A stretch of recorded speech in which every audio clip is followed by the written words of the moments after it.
Marcus Johnson stared at the letter in his trembling hands, the words, termination of employment, swimming before his eyes. How had one act of kindness led to this nightmare? 3 days ago, he'd been a respected team leader with a promising future. Now, he was facing unemployment, possible legal charges, and the terrifying prospect of not being able to provide for his 7-year-old daughter, Zoe. But what happened next would change everything. If you're enjoying this story, please hit that like button and subscribe to the channel for more powerful real-life inspired stories that will touch your heart and make you think. "Daddy, you look handsome," Zoe had said, her small fingers straightening his tie with the serious concentration only a 7-year-old could muster. "Like a prince in my storybook." Marcus had smiled, his heart swelling with love for this little girl who was his entire world. "Thank you, Princess. Now remember, be good for Mrs. Patterson. I won't be too late. Promise?"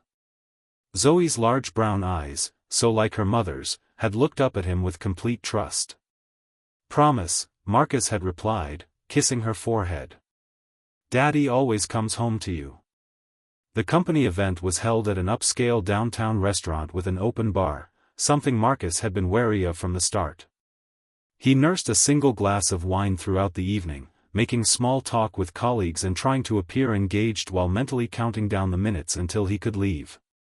Victoria Chambers, the newly appointed chief marketing officer and Marcus's direct supervisor, was clearly not exercising the same restraint. A striking woman in her early 40s with sharp features and an even sharper mind, Victoria had a reputation for being brilliant but demanding. Tonight, however, she seemed intent on shedding her Ice Queen image, laughing too loudly and refilling her champagne glass with alarming frequency. By 11, the crowd had thinned considerably. Marcus was preparing to make his exit when he noticed Victoria stumbling slightly as she attempted to order another drink. The bartender caught his eye, a silent communication passing between them. "Ms. Chambers," Marcus said, approaching her carefully. "I think the bar is closing soon. Perhaps it's time to call it a night?" Victoria turned to him, her usually piercing gaze unfocused. "Marcus. My star team leader. Always so, responsible." She emphasized the last word with a slight slur. "Don't worry about me. I'm perfectly fine." But she wasn't fine. When she tried to stand straight, she swayed dangerously, clutching the bar counter for support. "Let me call you a cab," Marcus offered, already reaching for his phone. "No cabs," Victoria said firmly, fumbling in her purse. "I'll drive myself. Just need to find my keys." Marcus felt a cold wave of alarm. "Ms. Chambers, Victoria, you can't drive in this condition.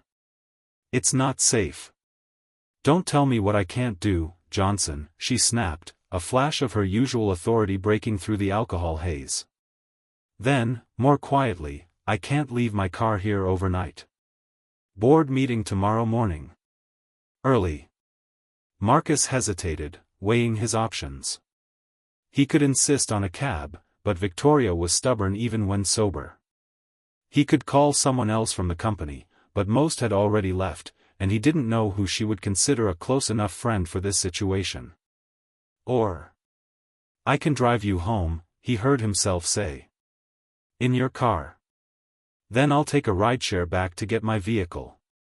Victoria studied him for a long moment, then nodded, handing over her keys with surprising trust. "Always the gentleman, aren't you, Marcus?" The drive to Victoria's upscale condominium took 20 minutes, during which she alternated between silent contemplation and unexpected personal revelations. "You know, I didn't want to take this position," she confessed as they waited at a red light. "The board practically forced my hand. Said they needed diversity in leadership." She laughed bitterly. 15 years of experience, MBA from Wharton, and they still make me feel like a token." Marcus kept his eyes on the road, unsure how to respond to this sudden vulnerability from a woman who typically maintained professional distance. "You're good at what you do," he said finally. "That's what matters." Victoria turned to look at him, her expression unreadable in the dim light. Is it? Sometimes I wonder. When they arrived at her building, Marcus helped her to the elevator and up to her apartment. He waited patiently as she struggled with the key, then made sure she made it safely inside. "Thank you, Marcus," she said, leaning against the doorframe. "You're a good man. Better than most." "Just doing what anyone would do," he replied. "Will you be all right from here?" Victoria nodded, then suddenly reached out and squeezed his hand. "Your daughter is lucky to have you." Surprised that she even remembered he had a child, Marcus simply nodded. "Good night, Ms. Chambers. Drink some water before bed." The rideshare back to his car, then the drive home, took longer than expected. It was nearly 1 a.m. when Marcus finally relieved Mrs. Patterson and checked on a sleeping Zoe. Exhausted, he collapsed into bed without even removing his tie, his last thought being that he'd need to be up in 5 hours to get Zoe ready for school. The next morning passed in a blur of breakfast preparation, school drop-off, and rushing to make it to work on time. Marcus had almost forgotten about the previous night's events until he walked into the office and felt the strange atmosphere immediately. Conversation stopped when he passed. Colleagues avoided eye contact. By mid-morning, the HR director was standing at his desk, her expression grave. "Marcus, could you come with me, please?" In a sterile conference room, Marcus found himself facing not only the HR director but also the company's legal counsel and the CEO himself, Richard Harrington. "Mr. Johnson," Harrington began, his tone formal and cold, "we've received a very serious allegation against you from Victoria Chambers." Marcus felt his stomach drop. "Sir?" "Ms. Chambers claims that last night, after the company event, you took advantage of her inebriated state to drive her home and make unwanted advances. She states that she clearly rejected you, but you were persistent and threatening." The blood drained from Marcus's face. "That's absolutely not true," he said, his voice barely above a whisper. "I drove her home because she was too drunk to drive herself. I made sure she got into her apartment safely. That's all." The HR director slid a piece of paper across the table. "This is a formal complaint. Ms. Chambers has provided security footage from her building showing you entering her apartment with her at 11:42 p.m. Yes, I helped her inside. She was having trouble with her keys. I left immediately after."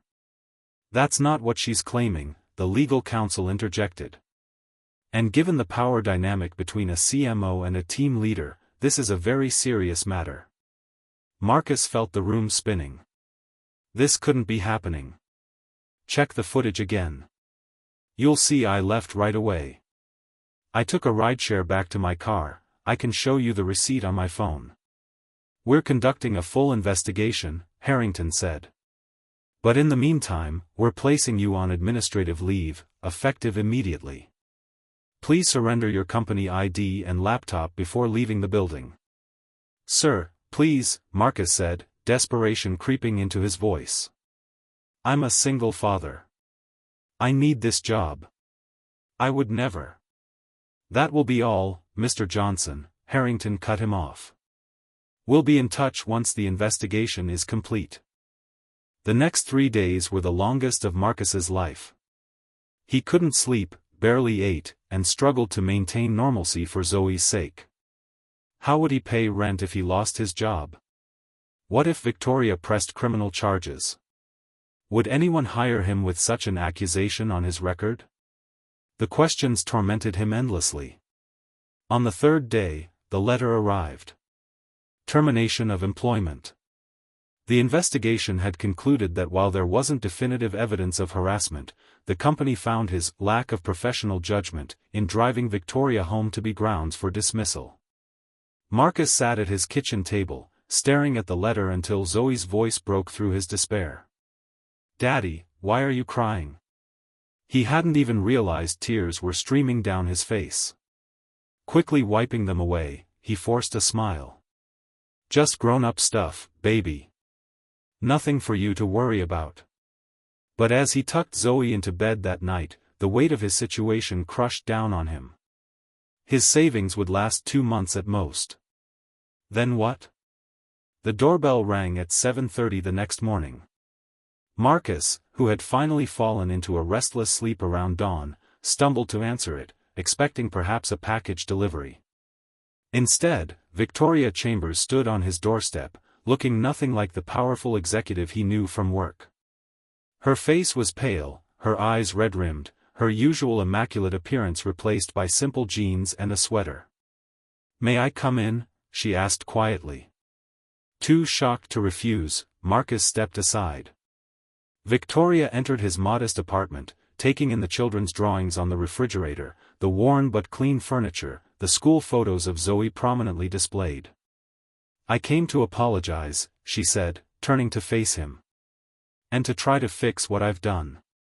Marcus crossed his arms, anger finally breaking through his shock. "Fix it?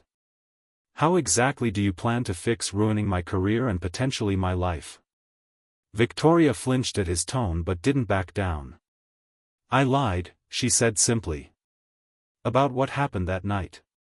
You never made any advances. You were nothing but professional and kind. Then why?" Marcus demanded, his voice rising. "Why would you say those things?" Victoria sank onto his couch, her composure cracking. "The board meeting the next morning, I was still hungover. Made a complete mess of my presentation. The CEO questioned my professionalism, mentioned hearing I'd been drunk at the company event. I panicked. Said I'd been taken advantage of. Your name just came out." Marcus stared at her in disbelief. "You destroyed my livelihood because you were embarrassed about being hungover?"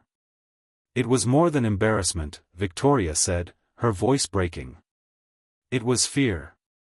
I've worked my entire life to get to this position. I'm the first woman, the first black woman, to reach C-suite level at Horizon. I felt like one mistake would confirm every doubt, every whisper that I didn't deserve to be there. So you sacrificed me instead." "Yes." She met his eyes directly. "It was unforgivable. But I'm here to tell you I've set the record straight. I went to Harrington this morning, told him everything. That you were only helping me, that I lied out of fear and shame." Marcus leaned against the wall, suddenly exhausted. "And he believed you?" "He had to. I insisted they review all the security footage, not just the clip showing us entering my apartment. The complete footage shows you leaving less than 2 minutes later. And I had my doorman confirm your account." Hope flickered faintly in Marcus's chest. "So what happens now?"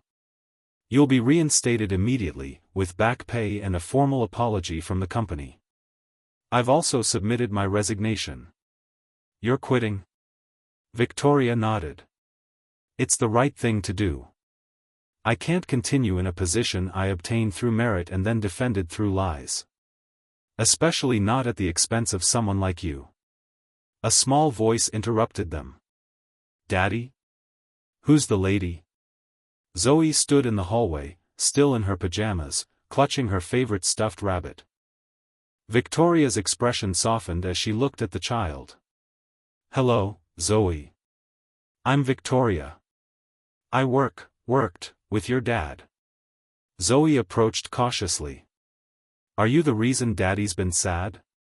Victoria's composure finally broke completely. "Yes," she whispered. "I made a terrible mistake. I'm trying to make it right." Zoe considered this with the straightforward wisdom of childhood. "My teacher says when we make mistakes, we have to say sorry and then do better next time." "Your teacher is very smart," Victoria said, a tear sliding down her cheek. "That's exactly what I'm trying to do." The following Monday, Marcus returned to work. As promised, there was a formal apology from the company, along with assurances that all records of the false allegation had been expunged. His colleagues welcomed him back warmly, many expressing their disbelief that anyone could have thought him capable of such behavior. Victoria was true to her word as well. She had resigned, but before leaving, she had recommended Marcus for a promotion to a senior management position, a recommendation the board had accepted. 2 weeks later, as Marcus was settling into his new role, he received a text message from an unknown number. "Coffee sometime? No alcohol involved, I promise. Victoria." Marcus stared at his phone for a long moment. Part of him wanted to delete the message and move on. But another part remembered the vulnerability in Victoria's eyes as she'd sat in his living room, admitting her mistake. The courage it must have taken to come clean, knowing it would cost her career. Saturday, 10 a.m. The cafe on Maple Street, he texted back. "Zoe has karate until noon." The response came immediately, "I'll be there. Thank you." That Saturday, as Marcus watched Victoria approach his table, he realized that sometimes the worst moments in our lives can lead to unexpected new beginnings. He didn't know where this conversation would lead, perhaps nowhere beyond closure. But he was willing to listen, to understand the complex human being behind the mistake that had almost ruined him. "I ordered you a black coffee," he said as she sat down. "Unless your preferences have changed?" Victoria smiled tentatively. "Some things have changed. But not that." She wrapped her hands around the mug. "Thank you for meeting me." "Thank you for telling the truth," Marcus replied. "It couldn't have been easy. Easier than living with what I'd done," she said quietly. "How's Zoe?" "She got her yellow belt last week." Couldn't stop smiling for days. As they talked, the tension gradually eased. They spoke of careers and aspirations, of the challenges of single parenthood, of mistakes and redemption. And somewhere in that conversation, a foundation was laid, not for romance or even friendship yet, but for something equally valuable, understanding. 6 months later, Marcus Johnson stood at the front of a community center meeting room, addressing a group of young professionals from underserved communities. Beside him stood Victoria Chambers, who had channeled her marketing expertise into creating a non-profit organization dedicated to mentoring minority professionals in corporate environments. "Success isn't just about climbing the ladder," Marcus told the attentive audience. "It's about who you become on the journey. It's about the integrity you maintain when faced with difficult choices." After the presentation, as they packed up their materials, Victoria nudged his shoulder gently. "Not bad for a team leader," she teased. "Former team leader," Marcus corrected with a smile. "Current director of diversity and inclusion." "And current boyfriend?" Victoria asked, a hint of vulnerability in her voice. Marcus took her hand, thinking of the slow, careful rebuilding of trust over the past months. The cautious introduction to Zoe. The honest conversations about fear, ambition, and redemption. "Current and hopefully future," he replied. That evening, as Marcus tucked Zoe into bed, she asked the question she'd been pondering all day. "Daddy, is Victoria going to be my new mommy someday?" Marcus smoothed her curls back from her forehead. "I don't know, princess. But what I do know is that people can make big mistakes and still be good people. They can hurt us and still deserve second chances. Like when I broke your special mug and you weren't mad?" Marcus chuckled. "Something like that, but bigger. The important thing is that we learn from our mistakes and try to be better." "I like Victoria," Zoe declared sleepily. "She makes you smile again." As Marcus turned out the light, he reflected on the strange journey that had brought him here. One act of kindness, followed by betrayal, followed by courage and redemption. Life rarely followed a straight path, but sometimes the detours led to places you never expected to find. And sometimes, the person who almost ruins your life becomes the one who helps you build a better one. If this story touched your heart, please hit that like button and subscribe to our channel for more powerful stories of redemption, forgiveness, and the unexpected ways our lives can change in an instant. Remember, it's not the mistakes we make that define us, but how we choose to make them right.